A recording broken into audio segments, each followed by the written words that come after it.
ماہ محرم اسلامی سال یعنی قمری سال یا ہجری سال کا پہلا مہینہ ہے۔ اسے محرم الحرام بھی کہتے ہیں۔ اسلام سے پہلے بھی اس مہینے کو انتہائی قابل احترام سمجھا جاتا تھا۔ اسلام نے یہ احترام جاری رکھا۔ محرم الحرام بابرکت اور مقدس مہینہ ہے۔ اس مہینے میں جنگ و جدل ممنوع ہے۔ محرم الحرام اثار و قربانی، اتحاد امت، باہمی رواداری، بقائے باہمی کا درس دیتا ہے۔ فرض نماز کے بعد سب سے افضل نماز نماز تہجد ہے اور رمضان کے بعد افضل روزے محرم الحرام کے ہیں۔ مدینہ طیبہ سے میدان کربلا تک اسلام کے لیے عظیم قربانیوں کی تاریخ اس ماہ سے وابستہ ہے، اور اس ماہ مبارک نے قربانیوں کی عظمت و فضیلت کو چار چاند لگا دیے ہیں۔ اللہ تعالیٰ نے ماہ محرم کو اس دن سے عزت و احترام اور حرمت و فضیلت کا مہینہ قرار دیا ہے۔ ورلڈ انفارمیشن ٹی وی کی ویڈیوز میں ایک بار پھر سے خوش آمدید۔ محرم الحرام کی 10ویں تاریخ کو عاشورہ کہا جاتا ہے۔ اس دن اطاعت خداوندی بجا لانے والوں کو حق تعالیٰ بہت بلند مقام سے نوازتا ہے۔ علماء کرام فرماتے ہیں کہ 10ویں محرم کو عاشورہ اس لیے کہتے ہیں کہ اس روز اللہ تعالیٰ نے 10 انبیاء کرام علیہم السلام کو 10 اعزاز عطا فرمائے، جس کی بنا پر اسے عاشورہ کہا جاتا ہے۔ اسی روز حضرت آدم علیہ السلام کی توبہ قبول ہوئی۔ اسی دن حضرت ادریس کو مقام رفیع پر اٹھایا گیا۔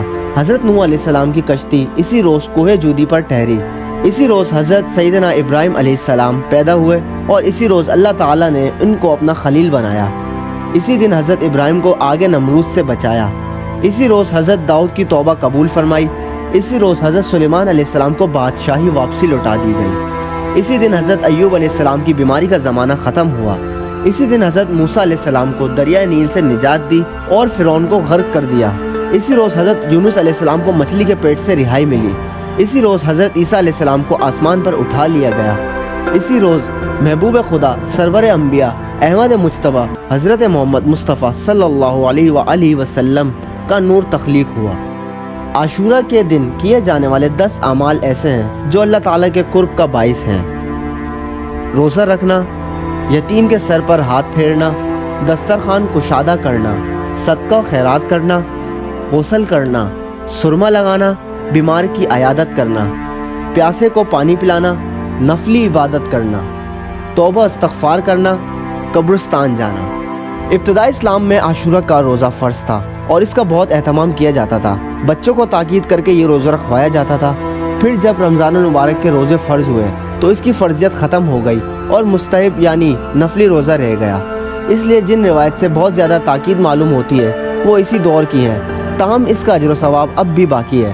حضرت عبداللہ بن عباس رضی اللہ تعالیٰ عنہ فرماتے ہیں کہ جب نبی کریم صلی اللہ علیہ وآلہ وسلم مکہ مکرمہ سے مدینہ طیبہ تشریف لائے تو دیکھا یہودی عاشورہ کے دن کا روزہ رکھتے ہیں۔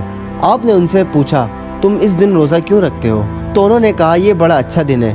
اللہ رب العزت نے حضرت موسیٰ علیہ السلام اور بنی اسرائیل کو ان کے دشمنوں سے نجات دی، فرعون کے لشکر کو غرق کیا۔ اس موقع پر حضرت موسیٰ علیہ السلام نے اللہ تعالیٰ کا شکر ادا کرنے کے لیے روزہ رکھا، پس اسی لیے ہم اس دن کی تعظیم میں روزہ رکھتے ہیں۔ اس پر نبی کریم صلی اللہ علیہ وآلہ وسلم نے فرمایا تم سے زیادہ ہم موسیٰ علیہ السلام کی سنت پر عمل کرنے کے حقدار ہیں۔ پس آپ نے عاشورہ کے دن روزہ رکھا اور صحابہ کرام رضی اللہ تعالیٰ عنہ کو روزہ رکھنے کا حکم دیا۔ حضرت ابو قتادہ سے روایت ہے کہ نبی کریم صلی اللہ علیہ وآلہ وسلم سے عاشورہ کے روز کا سوال پوچھا گیا تو آپ نے فرمایا یہ گزشتہ برسوں کے گناہوں کو مٹا دیتا ہے۔ یہود کی مشابہت سے بچنے اور ان کی مخالفت کرنے کے لیے عاشورہ کے ساتھ 9 محرم کا بھی روزہ رکھنا چاہیے۔ اگر 9 تاریخ کا روزہ نہ رکھ سکیں تو عاشورہ کے ساتھ 11 محرم الحرام کا روزہ رکھ لینا چاہیے۔ یکم محرم الحرام کو خلیفہ دوم حضرت عمر فاروق رضی اللہ تعالیٰ عنہ اور 10 محرم الحرام کو نواس رسول سیدنا حضرت امام حسین رضی اللہ تعالیٰ عنہ کی اپنے قافلے اور خاندان نبوت کے افراد کے ساتھ شہادت کے واقعات سے نہ کہ مسلمان بلکہ انسانیت اور تاریخ انسانیت متاثر ہوئے بغیر نہ رہ سکے۔ ان واقعات کی وجہ سے امت نے اسلام کی سربلندی کے لیے جد و جہد کے سفر کو مدینہ و کربلا سے وابستہ کر لیا کہ خون شہادت سے اسلامی تاریخ سرخرو ہے اور مسلمان کا ایمانی جذبہ اپنے اندر مسلسل حرارت محسوس کرتا ہے۔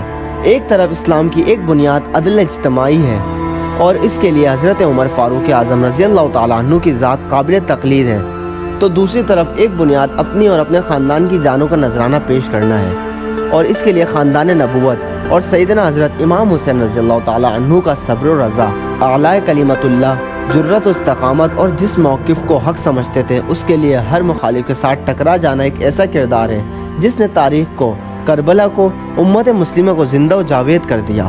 ان قربانیوں کا سب سے بڑا سبق ذاتی جذبات و خواہشات اور مفادات کی قربانی کسی عظیم مقصد کے لیے دینا ہے۔ اس ماہ کی 10ویں تاریخ کو جو جانیں اللہ کی راہ میں کرب و بلا کے تپتے صحرا میں قربان کی گئیں، تاریخ عالم ان کی مثال پیش کرنے سے قاصر ہے۔ جس نے حق کربلا میں ادا کر دیا، اپنے نانا کا وعدہ وفا کر دیا، گھر کا گھر سب سپرد خدا کر دیا، کر لیا نوش جس نے شہادت کا جام، اس حسین ابن حیدر پہ لاکھوں سلام۔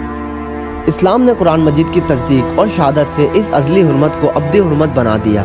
اسلامی کیلنڈر کا پہلا اور رسول اکرم صلی اللہ علیہ وآلہ وسلم کی ہجرت مدینہ کے لیے فیصلوں اور تیاریوں کے لیے اہم مہینہ ہونے کی وجہ سے محرم الحرام ممتاز ہے۔ اور پھر جس طرح قبل از اسلام تاریخ کے ایسے عظیم واقعات اس ماہ مبارک میں پیش آئے جنہوں نے انسانیت کو اپنی طرف متوجہ کیا، اس طرح دور نبوت اور اسلام کے دور اول میں ایسے واقعات پیش آئے کہ امت مسلمہ انہیں کبھی فراموش نہیں کر سکتی۔